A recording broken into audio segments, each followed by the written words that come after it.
سورۃ الممتحنہ، بسم اللہ الرحمن الرحیم۔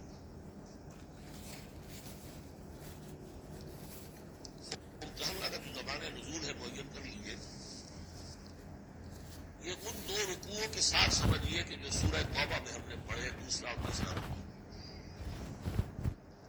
فتح مکہ سے پہلے جو کچھ درد و قطع چل رہی تھی کہ نہیں کرنا چاہیے، کہے کہ یہ فوج کشی کر رہی ہے، اور اس پر پھر اللہ تعالیٰ کی طرف سے یہ تبصرہ آیا، منافقین تھے یا ضعفاء تھے، یہ اعتراضات کے جواب دیے گئے۔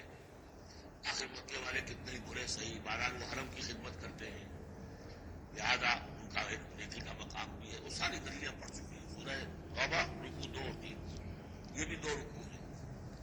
اسی موقع پر ایک بہت مخلص مومن صحابی، ان سے ایک بہت بڑی غلطی ہوئی۔ حضرت حاتم ابن ابی بلتع رضی اللہ تعالی عنہ بدری ہے، ان کے گھر والے، ان کا پورا کنبہ ابھی مکے میں تھا، اور ان کا کوئی وہاں پہ رشتہ دار ایسے نہیں تھے کہ جو ان کی حفاظت کر سکے۔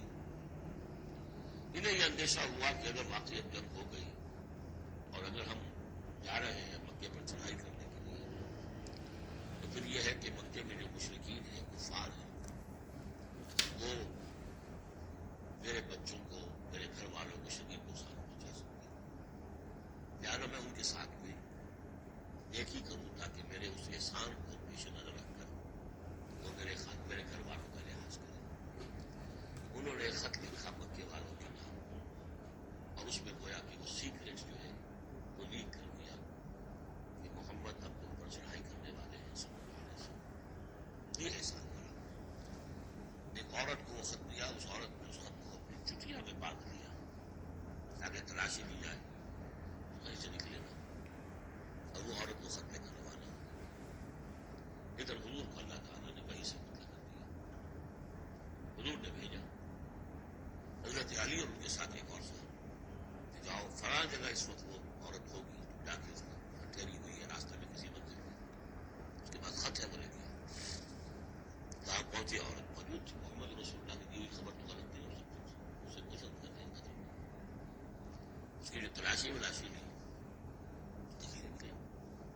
پھر حضرت علی نے کہ یہ دیکھو ہمیں ہمارے نبی نے بتایا ہے، ہمارے پاس خط ہے، جھوٹا نہیں ہو سکتا، یا تو تم سیدھی سیدھی خط مجھے نکال دو ورنہ میں تمہیں براہ نہ کر کے تمہاری تلاش کروں۔ آج کل آپ کو معلوم ہوگا نا کہ سعودی عرب میں ہیروئن کی اسمگلنگ میں عورتیں اپنے پرائیویٹ پارٹس کے اندر بھی اسمگلنگ کرتی ہیں اس کے ذریعے سے۔ بارہ کچھ یہ دھمکی سن کر وہ پھر اس نے کھول کے اپنی چٹیا نکال کے وہ خط لے کے آ گئے۔ اب وہ راز کھل گیا، ابھی بلتع کو بلایا، حاتم نے ابھی بلتع سے بات کی، خط ہے۔ حضرت علی نے کہا کہ یا حضرت عمر نے آپ مجھے اجازت ہے کہ میں اس کی گردن مار دوں ابھی؟ آپ نے فرمایا نہیں، حاتم بدری ہے، بدریوں کے تمام اللہ تعالیٰ پچھلے آدمی کو معاف کر چکا ہے، اس کی وہ جو فضیلت ہے اس کی وجہ سے جو خطا ہو گیا اللہ معاف کرے گا۔ وہ ہے اصل میں کشمکش پس منظر میں جس میں کہ یہ صورت نازل ہوئی۔ یا ایھا الذین آمنوا لا تتخذوا عدوی وعدوکم اولیاء، اہل ایمان تم میرے اور اپنے دشمنوں کو اپنا دوست اور ولی نہ بناؤ۔ ان کی خیر خواہی، ان کی بھلائی، ان پہ احسان کرنے کی کوشش، ان کے ساتھ اپنے گڈ آفیسز بلڈ کرنے کی کوشش۔ تلقون الیہم بالمودۃ، تم ان پر ان کی طرف رجوع کرتے ہو، بھیجتے ہو پیغام دوستی کے، خلوص و اخلاص کے۔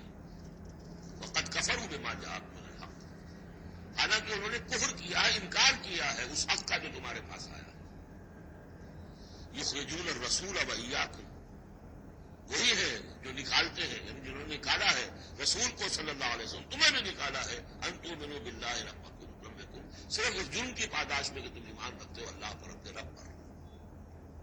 ان کنتم خرجتم جہادا فی سبیلی، اگر تو تم نکلے تھے مکے سے اور تم نے ہجرت کی تھی اس لیے کہ میری راہ میں جہاد کرو گے، تو یہ طرز عمل تم اس کے منافی ہے۔ ابتغاء مرضاتی، اور میری رضا جوئی کے لیے تم نکلے تھے، تو سرون الیہم بالمودہ، تم خفیہ پیغامات بھیجتے ہو ان کو دوستی کے احسان کے مبنی. وَأَنَا أَعْلَمُ بِمَا أَخْفَيْتُمْ تم نے خفیہ پیغام بھیجا میں تو خوب جانتا ہوں جسے تم چھپاتے ہو. وَمَا أَعْلَنْتُمْ جسے تم ظاہر کرتے ہو. وَمَنْ يَفْعَلْهُ مِنْكُمْ فَقَدْ ضَلَّ سَوَاءَ السَّبِيلِ جو کوئی بھی تم میں سے یہ کام کرے گا وہ تو پھر سیدھے راستے سے بھٹک گیا. یہ ایک آیت ہے، اب تک نوٹ کر لیجیے. مدنی صورتوں کا جو مزاج ہے. یا ایھا الذین آمنوا لا تتخذوا عدوی وعدوکم اولیاء تلقون الیہم بالمودۃ وقد کفروا بما جاءکم من الحق یخرجون الرسول وایاکم ان تؤمنوا باللہ وربکم ان کنتم خرجتم جہادا فی سبیلی وابتغاء مرضاتی تسرون الیہم بالمودۃ وانا اعلم بما اخفیتم وما اعلنتم ومن یفعلہ منکم فقد ضل سواء السبیل. ان یثقفوکم یکونوا لکم اعداء اگر وہ کہیں تمہیں پا لیں یعنی تم ان کے ہاتھ لگ جاؤ، ہتھے چڑھ جاؤ، وہ تمہارے ساتھ دشمنی کریں گے. وَيَبْسُطُوا إِلَيْهِمْ أَيْدِيَهُمْ اپنے ہاتھ بڑھائیں گے تمہاری طرف. وَأَلْسِنَتَهُمْ اور اپنی زبانیں بِالسُّوءِ برے ارادے کے ساتھ تمہیں نقصان پہنچائیں گے. ان کی زبانیں بھی ان کے ہاتھ بھی. وَوَدُّوا لَوْ تَكْفُرُونَ اور ان کی خواہش ہوگی شدید کہ کسی طرح تم بھی دوبارہ کافر ہو جاؤ. لَن تَنفَعَكُمْ أَرْحَامُكُمْ تمہیں ہرگز نفع نہیں پہنچائیں گے تمہارے رحمی رشتے. ولا اولادکم نہ تمہاری اولادیں. یوم القیامہ قیامت کے دن یفصل بینکم اللہ فیصلہ کر دے گا تمہارے مابین. واللہ بما تعملون بصیر اور جو کچھ تم کر رہے ہو اللہ اسے دیکھ رہا ہے. قد کانت لکم اسوۃ حسنۃ فی ابراہیم والذین معہ تمہارے لیے ایک اچھا نمونہ ہے، بہت عمدہ ماڈل ہے، اسوہ حسنہ ہے. فی ابراہیم والذین معہ ابراہیم اور ان کے ساتھیوں کے معاملے میں، ان کی شخصیتوں کی صورت میں. اذ قالوا لقومہم جبکہ انہوں نے کہا اپنی قوم سے، برملا کہہ دیا، انا براء منکم ہم بری ہیں تم سے، ومما تعبدون من دون اللہ اور جن کو بھی تم پوج رہے ہو اللہ کے سوا ہمارا ان سے کوئی رشتہ نہیں، کوئی تعلق نہیں. ہم اعلان برات کر رہے ہیں ان سے. کفرنا بکم ہم منکر ہوئے تم سے بھی. وبدا بیننا وبینکم العداوۃ والبغضاء ابدا اور اب تمہارے اور ہمارے مابین عداوت اور بغض اور بیر شروع ہو چکا ہے. اب یہ ہمیشہ باقی رہے گا. حتیٰ تؤمنوا باللہ وحدہ جب تک کہ تم ایمان نہ لاؤ اللہ پر توحید کے ساتھ. یعنی جب تک اس طرح ننگی تلوار نہ بن جائے ایک مومن. حزب اللہ کو ننگی تلوار بننا پڑتا ہے، رشتوں کو کاٹنا پڑتا ہے. وَلَوْ كَانُوا آبَاءَهُمْ أَوْ أَبْنَاءَهُمْ أَوْ إِخْوَانَهُمْ أَوْ عَشِيرَتَهُمْ سورہ مجادلہ میں پڑھا ہے. تو یہ حضرت ابراہیم علیہ السلام کا معاملہ. إِلَّا قَالَ إِبْرَاهِيمَ لِأَبِيهِ لَأَسْتَغْفِرَنَّ لَكَ سوائے اس کے کہ ابراہیم نے وعدہ کیا تھا اپنے باپ سے کہ میں آپ کے لیے ضرور استغفار کروں گا. یہ سورہ مریم میں ہم پڑھا ہے جب اس نے کہا تھا کہ تم نکل جاؤ. وَاهْجُرْنِي مَلِيًّا اراغب انت عن آلہتی یا ابراہیم لئن لم تنتہ لارجمنک واہجرنی ملیہ. حضرت ابراہیم نے کیا کہا تھا؟ سلام علیک ساستغفر لک ربی انہ کان بی حفیظ. میں آپ کے لیے میں اللہ سے دعا کروں گا، استغفار کروں گا. ہم معاملے کو لگا من اللہ شیء میری اختیار کوئی نہیں ہے آپ کے بارے میں اللہ کا کچھ نہیں، آخر اختیار اللہ کا ہے. ربنا علیک توکلنا والیک انبنا والیک المصیر. پروردگار ہم نے تجھی پر توکل کیا اور الیک انبنا اور تیری طرف سے رجوع کیا، والیک المصیر اور تیری طرف لوٹ جانا. ربنا لا تجعلنا فتنة للذین کفروا. پروردگار ہمیں اب کافروں کے لیے تختہ مشق اور تختہ امتحان نہ بنا دے کہ ہمارے اوپر وہ ظلم کرے اور تو ان کو اوپر آزمائش جو انہیں آزما رہا ہے وہ اس شکل میں کہ ہم پر وہ ظلم کرے. جیسے اللہ تعالیٰ کفار مکہ کو آزما رہا تھا، لیکن تختہ ستم تختہ مشق کون صحابہ کرام بنے ہوئے تھے. واغفر لنا اور ہمیں بخش دے، انک انت العزیز الحکیم یقیناً تو ہی ہے سب کچھ زبردست اور حکمت والا. اب یہاں نوٹ کر لیجیے کہ سورہ توبہ میں آ چکا ہے کہ حضرت ابراہیم نے آخر میں آ کر تبرأ منہ جب انہیں معلوم ہو گیا کہ میرا باپ تو دشمن ہے، اللہ کا دشمن ہے، تو برات کی.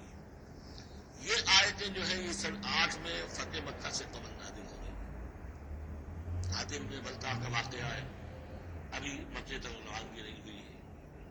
اور وہ آیتیں جو ہیں وہ سن 9 میں نازل ہو رہی ہیں اس کے بھی ذی قعدہ کے بھی بعد جبکہ واپس آ گئے حضور صلی اللہ علیہ وسلم تبوک سے، لہذا وہ ہوگی موقع، اور یہ بات جو ہے اس کے پہلے یہ گویا کہ تابع رہے گی۔ لقد کان لکم فیہم اسوۃ حسنۃ، تمہارے لیے یقیناً ان کی ذات میں، ان کے رویے میں، ان کے طرز عمل میں ایک اچھا نمونہ ہے، لمن کان یرجو اللہ والیوم الآخر، لیکن کس کے لیے؟ کہ جو اللہ کی بھی امید، ملاقات کی امید رکھتے ہو اور یوم آخر سے ڈرتے ہو۔ بالکل یہی الفاظ وہاں آئے تھے، لقد کان لکم فی رسول اللہ اسوۃ حسنۃ لمن کان یرجو اللہ والیوم الآخر وذکر اللہ کثیرا، یہ سورہ احزاب میں ہم پڑھ چکے ہیں۔ حضور کی شخصیت، آپ کی سیرت اسوہ کاملہ ہے، لیکن فائدہ کون اٹھائیں گے؟ فائدہ صرف وہی اٹھا سکیں گے کہ جو اللہ پر بھی ایمان رکھتے ہو، آخرت پر بھی ایمان رکھتے ہو، اور کثرت کے ساتھ اللہ کا ذکر کرتے۔ اسی طریقے سے یہاں لقد کان لکم فیہم اسوۃ حسنۃ لمن کان یرجو اللہ والیوم الآخر ومن یتول فإن اللہ هو الغنی الحمید، اور جو منہ پھیر لے، پیٹھ موڑ لے، اللہ غنی ہے، حمید ہے، اللہ کو کسی کی پرواہ نہیں، کوئی احتیاط نہیں۔ اب آخری مسئلہ آ رہا ہے خاص طور پر بعض خواتین کا۔ ہوا یہ تھا کہ صلح حدیبیہ میں طے ہو گیا تھا جو سن 6 میں ہوئی کہ مکے سے اگر کوئی مسلمان بھاگ کر جائے گا مدینے تو آپ کو واپس کرنا ہوگا، اور مدینے سے اگر کوئی مسلمان مرتد ہو کر واپس آئے مکے تو ہم واپس کریں گے۔ یہ شرط تھی، مسلمان بھی تھی۔ اس کے بعد معاملہ پیش آ گیا خواتین کا۔ اب ظاہر بات ہے کہ اب خواتین جو ہے ان میں سے کوئی مدینے آ گئی، مطالبہ ہوا ان نے واپس کریں، جو مسلمان تھی ایمان لے آئی تھی۔ انہوں نے فرمایا کہ وہ مردوں پر بحث تھی، ساری گفتگو جو ہوئی تھی تو رجال سے متعلق تھی، نساء کی نہیں، لہٰذا ان کو واپس نہیں کیا گیا اور نہیں کیا گیا۔ لیکن یہ کہ اب جو وہاں سے خواتین آ رہی ہیں کہہ رہی ہے کہ ہم تو صاحب ایمان ہے، اس لیے ہم ہجرت کر کے مکے سے آ گئی ہیں یہاں۔ اندیشہ یہ تھا کہ ان میں کہیں جاسوس نہ آ رہے، مکے والے جو ہیں ان کے ذریعے سے کچھ اینالائز نہ کرے ہماری سوسائٹی کو، کچھ نہ کہہ سکتے، لہٰذا ان کا معاملہ کیا کیا جائے۔ پھر یہ کہ ان کے شوہر تو وہاں ہیں، شادی تو وہاں ہوئی ہے، تو آیا یہ اب یہاں مسلمانوں کے لیے حلال ہے اس درجے میں کہ وہ ان سے نکاح کر سکیں، یا وہ رشتہ برقرار رہے گا؟ کافر جو ہے ان کی بیویاں یہ مسلمان ہو گئی، یہ آ گئی۔ یہ مسائل تھے خواتین کے جن کو اس رکوع میں سورہ ممتحنہ میں، اور آخر میں پھر خواتین کی بیعت کا تذکرہ ہے اس میں۔ اور یہ میں سمجھتا ہوں کہ اللہ تعالیٰ کی طرف سے کمپنسیشن ہوتی ہے، جیسا کہ میں نے بتایا تھا کہ باپ اور ماں میں فرق یہ رکھا گیا، قانونی طور پر باپ کا پلڑا بھاری ہے،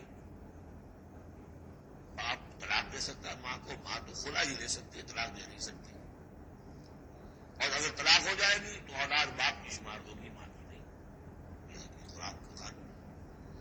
لیکن دوسری طرف ماں کی خدمت 3 درجے زیادہ ضروری ہے باپ سے، خدمت میں 3 درجے فائد کر دیا ماں کو، اور کہا کہ جنت اس کے قدموں تلے۔ تو کمپنسیشن ہوتی ہے، کسی ایک جگہ پر کمی ہے تو دوسری جگہ اس کو، اسی کا نام بیلنس ہے۔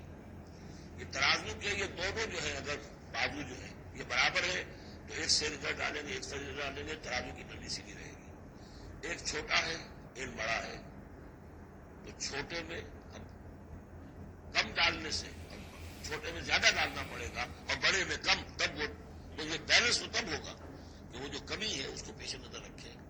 یہ ہے معاملہ جو یہاں پہ بیان ہوا۔ وہ بیلنس کیا کیا اللہ تعالیٰ نے؟ مردوں کی بیعت کا قرآن میں ذکر ہے، اس کا متن قرآن میں کہیں نہیں ہے۔ بیعت عقبہ اولیٰ کا کیا متن تھا، بیعت عقبہ ثانیہ کا متن کیا تھا، کیا بیعت لی تھی، کیا الفاظ تھے، بیعت رضوان کے موقع میں کیا جو الفاظ کا تھے، کہیں نہیں، قرآن میں نہیں، احادیث میں مل جائے گا۔ خواتین کی بیعت کو یہ فضیلت دے دی کہ اس کا پورا متن بھی قرآن مجید میں موجود ہے۔ فرمایا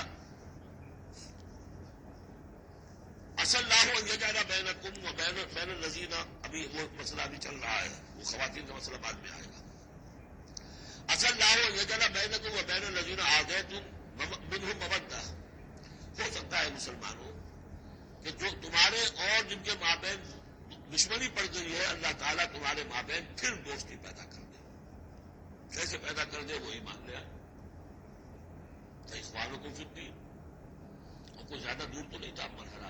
فتح مکہ کے بعد سن 9 میں وہ آیات آئیں کہ 4 مہینے کی مہلت ہے، اس میں ایمان نہیں لاؤ گے تو گردنیں اڑا دی جائیں گی، سب کے سب لوگ ایمان لے آئے تو اخوانکم فی الدین عسى الله ان يجعل بينكم وبين الذين عاديتم منهم مودة والله قدير والله غفور رحیم، اللہ ہر شے پر قادر ہے اور غفور ہے اور رحیم ہے۔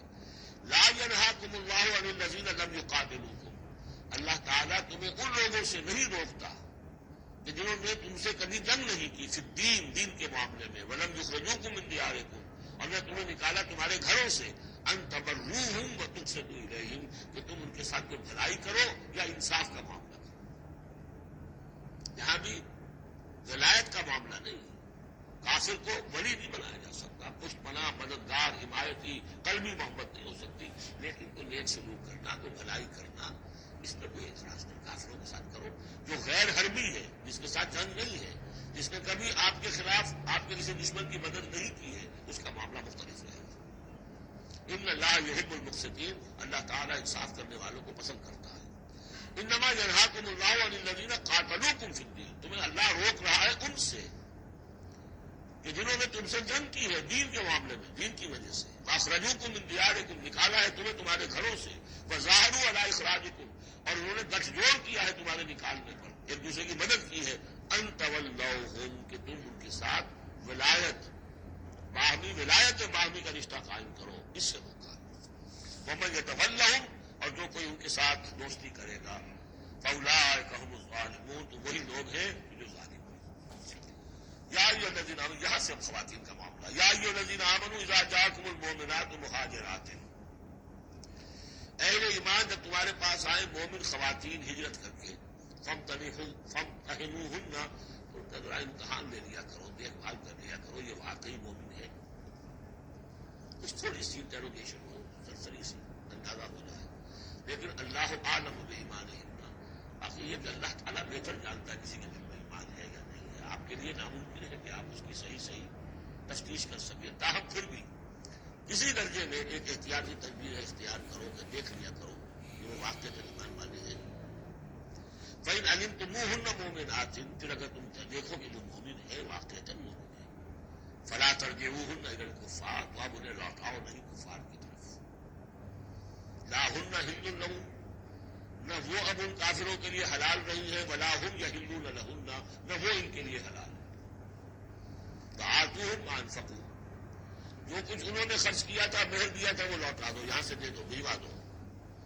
فلاں کافر، اس کی بیوی مسلمان ہو گئی، یہاں آ گئی ہے، اب یہاں تعلق ازدواج ختم ہوا، جو مہر تم نے دیا تھا وہ واپس کر رہے ہیں۔ دیکھیے یہ ہے عدل و انصاف، جیسے کہ حضرت خالد بن ولید نے ایک موقع پر، جبکہ شام کے محاذ پر ذرا پیچھے ہٹنا پڑا، غالباً ابو عبیدہ کا معاملہ تھا رضی اللہ تعالیٰ عنہ، تو ایک شہر جس سے کہ جزیہ لے دیا گیا تھا، پھر چونکہ وہاں سے پسپائی جو ہے ٹیکٹیکل موو کے طور پر وہاں سے پیچھے ہٹنا پڑا، تو وہ سارا جزیہ واپس کر دیا۔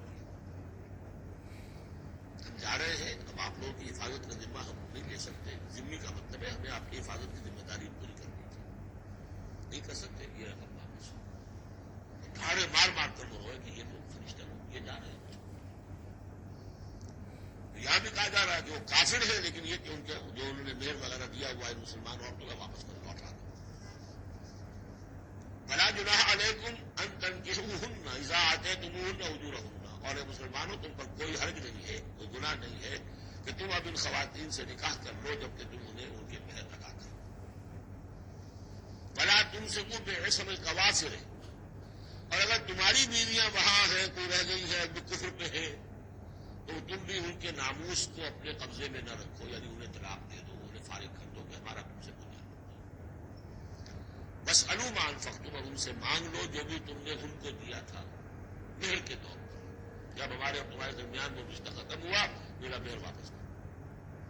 وَلْيَسْأَلُوا مَا أَنفَقُوا، جو انہوں نے خرچ کیا تھا وہ مانگ لیں، جو یہاں مسلمان عورتیں آ گئی ہیں ان کا مہر لوٹا دیا جائے۔ ذَلِكُمْ حُکْمُ اللَّهِ يَحْكُمُ بَيْنَكُمْ، یہ اللہ کا حکم ہے اور اللہ تمہارے مابین فیصلہ کر رہا ہے۔ واللہ علیم الحکیم، اللہ سب کچھ جاننے والا ہے، کمال حکمت والا ہے۔ وَإِنْ فَاتَكُمْ شَيْءٌ مِّنْ أَزْوَاجِكُمْ، اور اگر کوئی چیز جاتی رہے تمہارے ہاتھ سے تمہاری بیویوں کے معاملے میں، یعنی مسلمان مرد ہجرت کر کے آ گیا، بیوی اس کی وہاں پر ہے اور وہ کافرہ ہے، مشرکہ ہے، اس سے وہ کہتا ہے میرا مہر واپس کرو، وہ نہیں کرتی، وہ مہر واپس نہیں کر رہی، اسے یہاں پہ نکاح کرنے کے لیے مہر ادا کرنا پڑے گا، اس کے پاس پیسے نہیں۔ اس مسئلے کا حل بتایا، وَإِنْ فَاتَكُمْ شَيْءٌ مِّنْ أَزْوَاجِكُمْ، تمہارے کچھ لوگوں کی طرف سے اگر انہیں یہ نقصان پہنچ جائے کہ انہیں وہ مہر واپس نہ ملے، فَعَاقَبْتُمْ إِلَى الْكُفَّارِ، کفار کے ہاں رہ گیا، وہ نہیں دے رہے تم ہم مہر، فَعَاقَبْتُمْ، پھر اگر کہیں تمہارا ہاتھ پڑ جائے، کہیں کسی جگہ تمہیں فتح مل جائے، کہیں سے تمہیں مال غنیمت یا مال فہ ہاتھ آ جائے، فَآتُوا الَّذِينَ ذَهَبَتْ أَزْوَاجُهُمْ، تو ان لوگوں کو کچھ دے دلا دو کہ جن کی بیویاں چاہتی نہیں اس کفر اور اسلام کی وجہ سے رشتہ جو تمہیں کٹ گیا ہے، تاکہ اب وہ اپنی اس رقم سے جو انہیں دی جا رہی ہے وہ یہاں نکاح کر سکیں، اور جو خواتین وہاں سے آ رہی ہیں جن کا کہ حکم دے دیا گیا کہ یہاں سے ان کے مہر واپس کر دو، تو اب ان سے وہ نکاح کریں گے تو مہر دیں گے تو کم ہوگا۔ فَآتُوا الَّذِينَ ذَهَبَتْ أَزْوَاجُهُمْ مِثْلَ مَا أَنفَقُوا وَاتَّقُوا اللَّهَ الَّذِي أَنتُم بِهِ مُؤْمِنُونَ، اور اس اللہ کا تقویٰ اختیار کرو جس پر کہ تمہارا ایمان ہے۔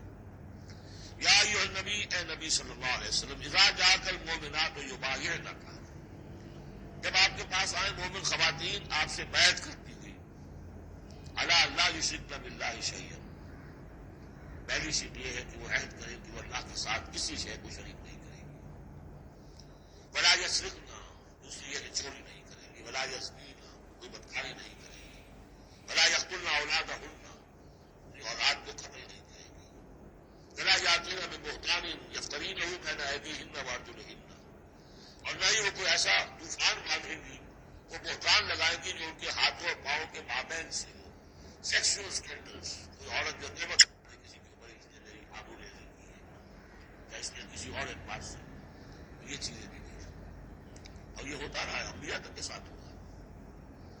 ولا یعصونک فی معروف، اور آخری بات یہ اس بیعت کے اندر کہ جو بھی آپ بھلی بات ان سے کہیں گے اس کے اندر آپ کی نافرمانی نہیں کریں گے۔ یہ ہے آرٹیکل آف بیع خواتین کے لیے۔ فبایعہن، تو اے نبی ان کی بیعت قبول کر لیجیے، انہیں بیعت کر لیجیے اپنے سے، واستغفر لہن اللہ، اور ان کے ساتھ ان کے لیے اللہ تعالیٰ سے استغفار کیجیے، ان اللہ غفور الرحیم، یقیناً اللہ غفور الرحیم ہے۔ اب یہاں نوٹ کر لیجیے کہ جو بیعت مردوں سے دی گئی بیعت عقبہ ثانیہ، بیعت عقبہ اولیٰ جو تھی وہ تقریباً یہی تھی، اسی لیے اس کو بیعت النساء بھی کہتے ہیں، پہلی بیعت۔ ابھی جو ہے وہ کوئی ایسی شکل سامنے نہیں تھی کہ کوئی جماعت کی تشکیل ہو رہی ہے، جماعت بنانی، اور ہمارے ہاں جو بھی صوفیاء ہیں جو بیعت لیتے ہیں وہ بھی تقریباً اسی کو دلیل بناتے ہیں، بیعت عقبہ اولیٰ اور بیعت النساء، وہی اسی بات کا عہد لیتے ہیں، شرک نہیں کروں گا، یہ نہیں کروں گا، چوری نہیں کروں گا، یہ کتاب کروں گا، حرام نہ۔ تو صوفیاء کی بیعت، خواتین کی بیعت اور بیعت عقبہ اولیٰ تقریباً یہ ہے، لیکن وہ بیعت جس سے کہ جماعتی زندگی وجود میں آئی وہ بیعت عقبہ ثانیہ ہے۔ حضرت عبادہ بن ثابت رضی اللہ تعالیٰ عنہ سے اس کی پورا اس کا ٹیکسٹ جو ہے وہ موجود ہے، متفق علیہ حدیث ہے، یہ تو بخاری میں بھی ہے، مسلم میں بھی ہے۔ بایعنا رسول اللہ صلی اللہ علیہ وسلم، وہ فرماتے ہم نے بیعت کی تھی اللہ کے رسول سے صلی اللہ علیہ وسلم، علی السمع، آپ کا ہر حکم سنیں گے، اطاعت کریں گے، فی العسر، تنگی، والیسر، اور آسانی میں بھی، والمنشط، اس حالت میں بھی کہ ہماری طبیعتوں میں انشراح ہو کہ ہاں یہ کام واقعتاً بہت مفید ہے، صحیح ہے، والمکرہ، اور اس حالت میں بھی کہ ہمیں اپنی طبیعتوں پر جبر کرنا پڑے، ہمیں اس فیصلے کے ساتھ اتفاق نہ ہو، فعلی اثرۃ علینا، اور اس کے باوجود کہ دوسروں کو ہم پر ترجیح دے دی جائے، ترجیح دے دی جائے کس بات میں؟ آپ امیر بنا رہے ہیں فلاں شخص کو، یہ تو ابھی نوبارد ہے، ابھی آیا ہے، ابھی شامل ہوا ہم نے، اور ہم پرانے آپ کے ساتھی ہیں، نہیں، پریروگیٹو ہے یہ آپ کا، جس کو چاہے امیر بنائے۔ وعلی اللہ نضال الامر اہلہ، جنہیں آپ ذمہ دار بنائیں گے ان سے ہم جھگڑیں گے نہیں، ان سے لڑیں گے نہیں، ان کی اطاعت کریں گے۔ من اطاعنی فقد اطاع اللہ ومن عصانی فقد عصی اللہ ومن اطاع امیری فقد اطاعنی ومن عصی امیری فقد عصانی۔ وعلی ان نقول بالحق اینما کنا، آخری شرط یہ ہے کہ ہم حق بات ضرور کہیں گے جہاں کہیں بھی ہوگی، لا نخاف فی اللہ لومۃ لائم، ہم کسی ملامت کرنے والے کی ملامت کے خوف سے اپنی زبان بند نہیں کریں گے۔ یہ بیعت حقبہ ثانیہ جو ہے اس کو ہم نے تنظیم اسلامی میں اختیار کیا، ایک لفظ کا اضافہ کیا، ابایعوک علی السمع والطاعۃ فی المعروف، حضور کی اطاعت مطلق تھی، جو حکم دیں گے، غلط دے نہیں سکتے، معصوم ہے۔ حضور کے بعد ابو بکر کی بیعت بھی مطلق نہیں تھی، مقید ہے، مشروط ہے، کتاب و سنت کے دائرے کے اندر۔ یہ بیعت ہے کیونکہ اس کے بعد حضور نے پہلی مرتبہ اتنا تنظیمی ڈھانچہ قائم کیا کہ مدینے میں آپ نے 12 نقیب مقرر کر دیے۔ یہ تنظیمی شکل پہلی مرتبہ ہو رہی ہے آپ کی سیرت کے اندر۔ مکے میں تو چونکہ آپ خود موجود ہیں اور سب صحابہ وہیں ہے، چھوٹا سا شہر ہے، تو کسی تنظیمی سانچے کی اور ڈھانچے کی اور لمبی چوڑی چین جو ہے بنانے کی ضرورت ہی نہیں۔ اب مدینہ دور ہے، وہاں کے کچھ لوگ 9 خزرج میں سے اور 3 اوس میں سے آپ نے نقیب بنائے، اب ان کی ذمہ داری بنی۔ اس طرح جماعتی تنظیم جو بنی ہے وہ اس بیعت پر بنی ہے۔ البتہ چونکہ خواتین کا معاملہ یہ ہے کہ جماعتی جدوجہد جو آگے چل رہی ہے اس میں جہاد اور قتال کے جو مراحل آنے ہیں اس میں خواتین کا حصہ بالواسطہ ہے، بلا واسطہ نہیں ہے، ڈائریکٹ نہیں۔